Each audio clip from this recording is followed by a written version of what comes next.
Hello, I'm Nikki Newman. This is my official YouTube channel. Please subscribe and support us. The Young and the Restless spoilers preview week of April 27th to May 1, 2026. Welcome back to our channel, fellow Y&R addicts. Today is an absolutely beautiful day, but let me tell you, my stress levels are through the roof after watching the latest episodes. Grab your coffee, your tea, or maybe something stronger, because we have a massive amount of Genoa City drama to unpack today. We are diving deep into the madness, and I am not holding back.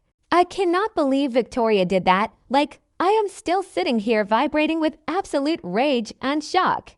I mean, we all knew the secret about Sally Spectre's pregnancy was going to come out eventually, because secrets never stay buried in this town, but a slap across the face from Victoria Newman.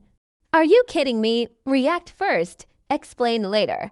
That is my motto, but seriously, the absolute audacity of Victoria to just march in and physically assault Sally while exposing the ultimate secret. Victoria dug into the untapped secrets with Audra, and she found out that Billy is not the biological father of Sally's baby. And Billy just standing there witnessing the whole thing, looking completely furious and devastated. My heart was literally breaking for Sally as she held her face and cried. Because yes, Sally lied, and yes, it is a massive, terrible lie, but we have to look at the psychology here. Sally is a woman who has lost so much. Remember when she lost baby Ava? That trauma doesn't just go away. She took that second pregnancy test, and it was positive, and you could just see the desperate hope in her eyes. She just wants to be a mother so badly, this is her second chance. She wanted this perfect little life with Billy. She only wanted Billy to be the father. But now the truth is out, and everything is completely shattered. All that hope just destroyed by Victoria's vindictive need to ruin Billy's happiness. I despise Victoria when she gets like this. She has always wanted to keep Billy for herself, or at least control his life. And she just loves destroying the other women who get close to him. It is so toxic, and I am so over it. But here is the thing about Sally Spectre, she is a survivor.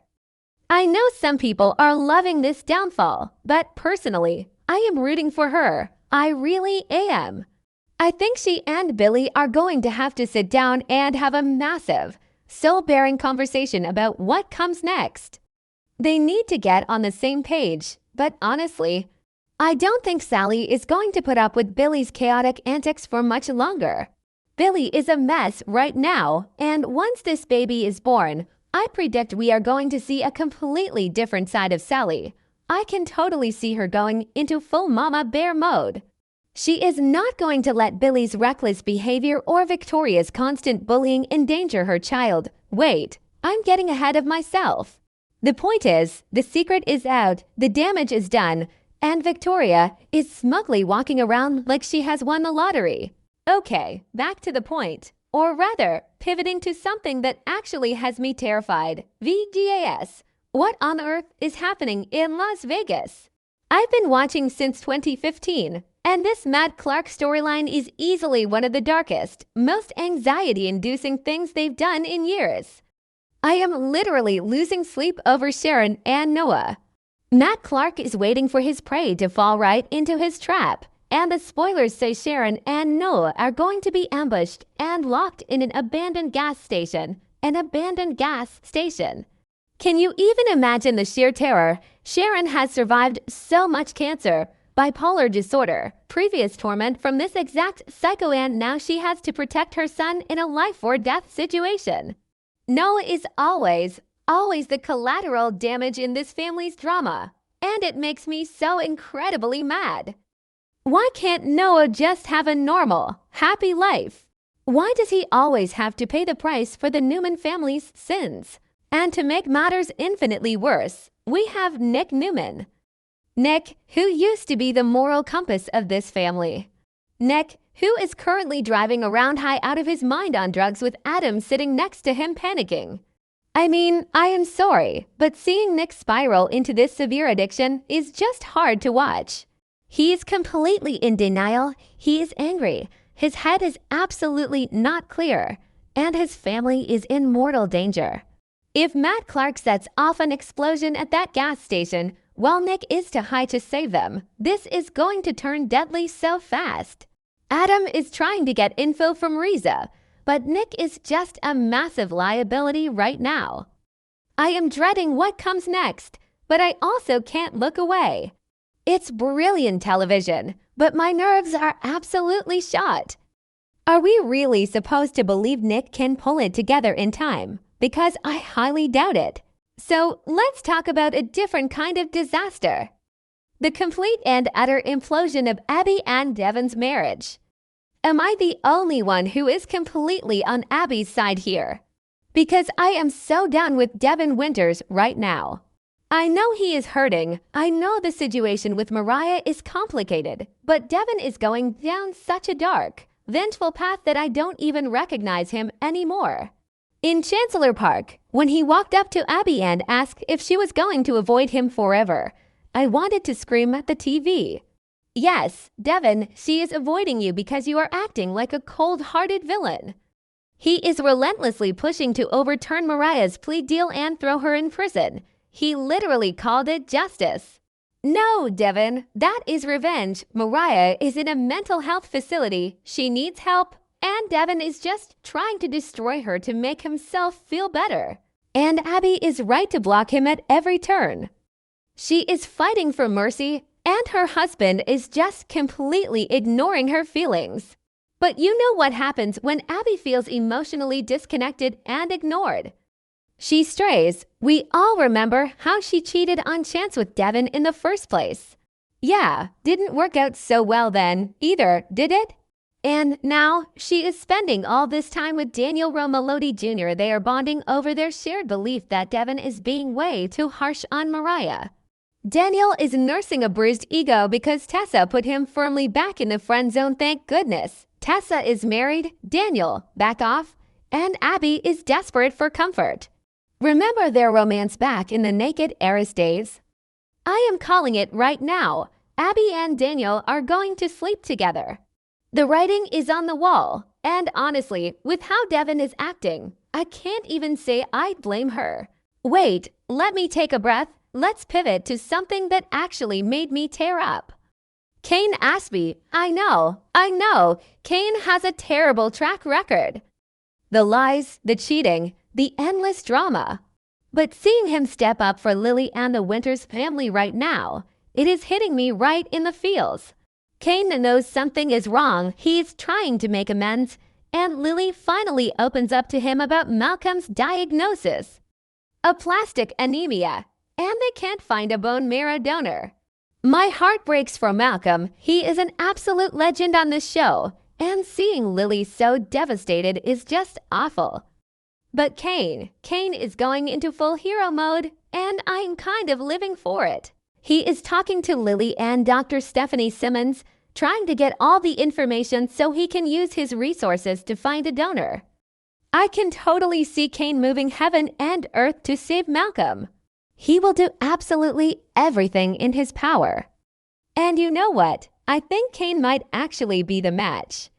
I know it's a classic soap opera trope, but I am here for it.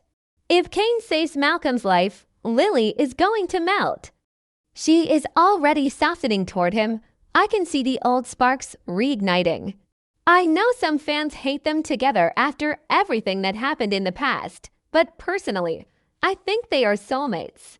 They just belong together, and this could be the ultimate redemption arc for Kane Ashby, assuming, of course, that Victor doesn't completely destroy his life first. Okay, because we have to talk about the corporate bloodbath. Victor Newman is a monster. I mean, we all know Victor is ruthless, but what he is doing to Phyllis Summers right now is next-level evil.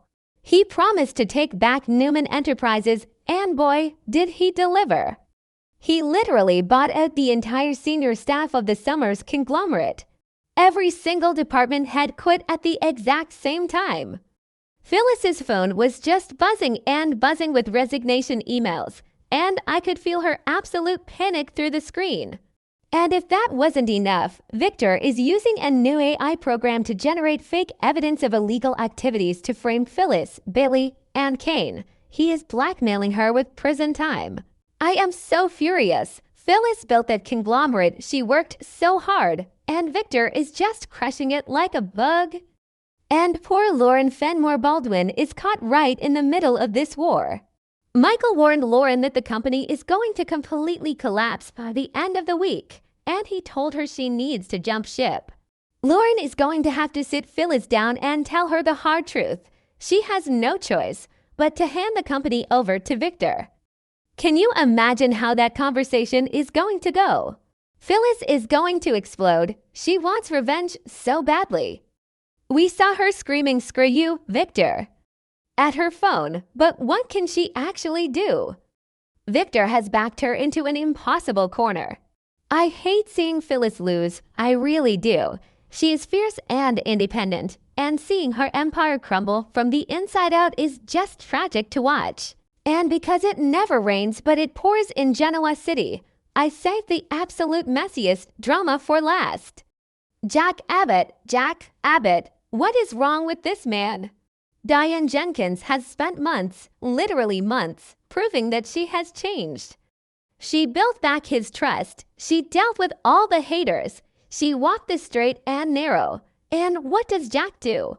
He sleeps with Patty Williams, Patty freaking Williams, the woman who has terrorized this family for years. Diane caught him, and her world completely shattered. I felt so bad for Diane, which is crazy because I used to hate her. But wait, it gets worse. Because apparently one massive betrayal isn't enough for Jack. Now he is getting all close and cozy with Nikki Newman. Nikki is stressed out of her mind about Nick's drug addiction, so of course she goes crying to Jack. And they get caught in a compromising position by Diane again. I am screaming. Diane is going to go on an absolute warpath, and I don't blame her one bit. She has been pushed to her absolute limit. What is going to happen when Jack and Nikki get even closer? Because you know they will, Jack is going to panic when Diane talks about divorce. But honestly, he deserves it. He is blowing up his own marriage with his own two hands. I don't know how Jack is going to fix this, but he better start groveling right now. This show is just firing on all cylinders, and I am exhausted, but I cannot wait for tomorrow's episode.